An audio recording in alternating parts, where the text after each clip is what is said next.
Lumampas. Dito pala. Hi. Hello guys. Kumusta na kayo dyan? Magandang araw ulit. Panibagong blessings. So, tagal din ako ng upload guys. Lalo sa tuloy yung informasyon sa aking blessings, sa aking buhay. But anyway, andito ako ngayon sa forest. Naglakad ako dito. Naisip ko lang, sama ko kayo dito sa aking pag-jogging, pag-walking, whatever. So ngayon is 10 o'clock in the morning at hinatid ko si Mrs. kanina sa work mo, si Honey.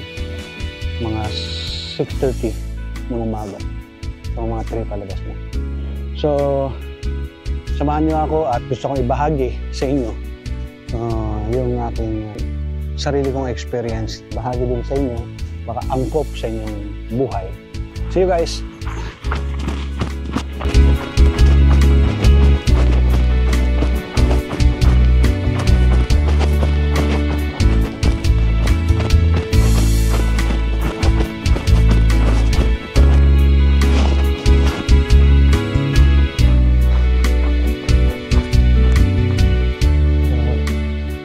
Time ano natin to, banatan natin yan.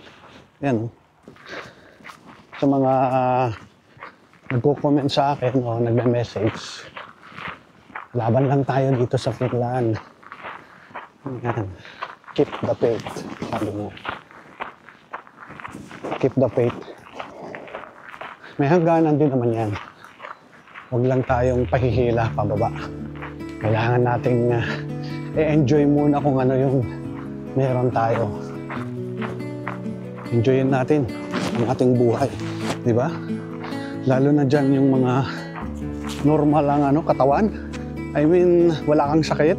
Kailangan mong i-enjoy yung buhay mo. Malaking blessings na yan, di ba? Kaysa dun sa mga hindi makatayo, hindi makatayo mag-isa, may cancer, kung ano man sakit sa katawan, di ba? Isipin mo yung mga taong ganun kumpara sa nararanasan mo ngayon. Tayo, kumbaga, pinoproblema lang natin trabaho, di ba? Tapos madadaon tayo ng sobra-sobra. Hindi yung maganda. Kailangan lumaban tayo habang physically malakas at mentally condition. Kailangan nating alagaan yan. Alagaan natin yung pag-iisip natin, yung mental health natin, habang tayo ay nasa magandang kondisyon. Kasi yung kalaban ng masisira sa ating mga plano sa buhay.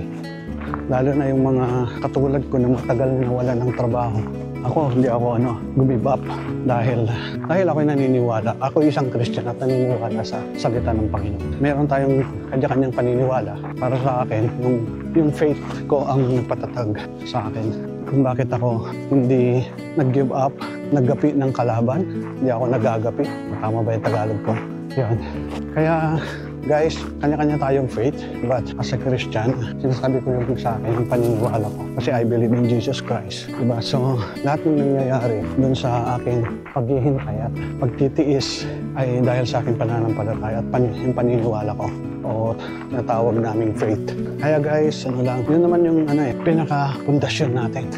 Yung magtiwala. Kasi pag may Kristo ka sa puso or sa buhay, magiging kalmado ang lahat May peace ka sa mind at saka sa heart. Bakit? Kasi yung mga salita niya, mga pangako niya, andun naman talaga nangyayari sa ating mga buhay. Bawat isa tumatama sa ating mga buhay. Yun guys, so kapit lang, have faith in God. Alay mo, bukas may work ka na. Ang mga sumusunod na araw, di ba? So huwag tayo masyadong nakapokus sa ating sarili. Huwag tayo masyadong nakapokus sa ating plano natin, yung sarili natin plano. Pa-Diyos natin lahat. Ganun yung ginawa ko guys kung ako yung tatanungin. Although, binigay sa akin Lord yung work na to, ay hindi ko pa rin alam, di ba? Marami pa rin bagong pagsubok, bagong trabaho na binigay ng Panginoon. So, gagawin lang natin, tuloy-tuloy pa rin yung patient at saka yung dedikasyon at paniniwala sa Panginoon. Siya na yung mag-aayos ang lahat. nilalagay ka niya sa kaayusan, magandang lugar, di ba? Ipoprotect ka niya. Sabi nga, He is our help in times of needs, di ba? Enjoy nyo lang, enjoy with your family kung nandito yung pamilya nyo. Focus lang dyan. And with action, kailangan din siyempre apply ng apply, but papasa Diyos nyo lahat habang kayo nag-a-apply. Ang Diyos ay hindi natutulog, kaya isipin nyo yan. Bibigyan niya yan sa tamang panahon.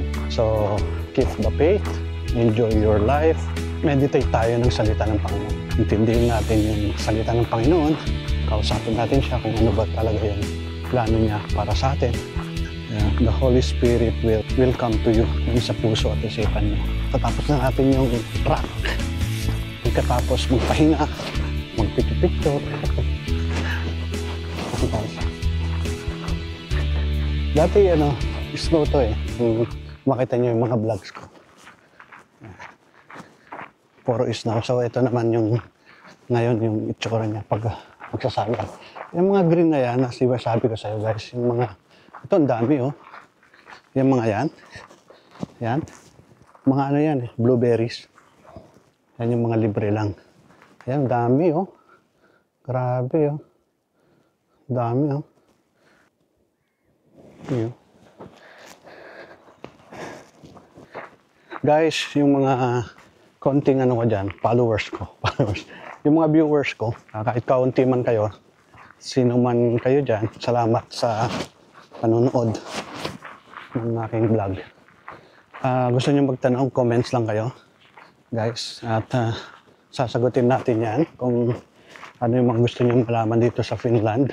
Salamat pala sa pag-subscribe mo, kapatid. Ang ganda rito. Grabe. Yun. Ganda talaga ng paligid. Grabe.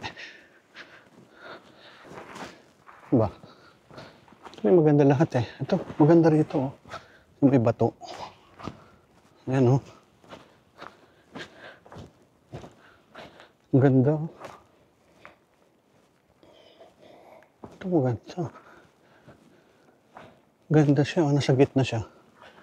Malaking buto Sa gitna lang siya dito. Ayan yung bato. Ganda. Anyway guys, yun nga, maraming salamat ulit sa inyong panonood at pag nakasubscribe ka na sa channel na to, maraming salamat. At kung hindi pa, kapatid, pwede kang mag-subscribe, click mo lang yan, libre naman yan. Mag-comment ka and likes kung nagustuhan mo yung video. Kung hindi naman, okay lang naman. Don't forget to smile because God is with you. Subscribe for more videos. See you sa next vlog and God bless po sa inyo lahat.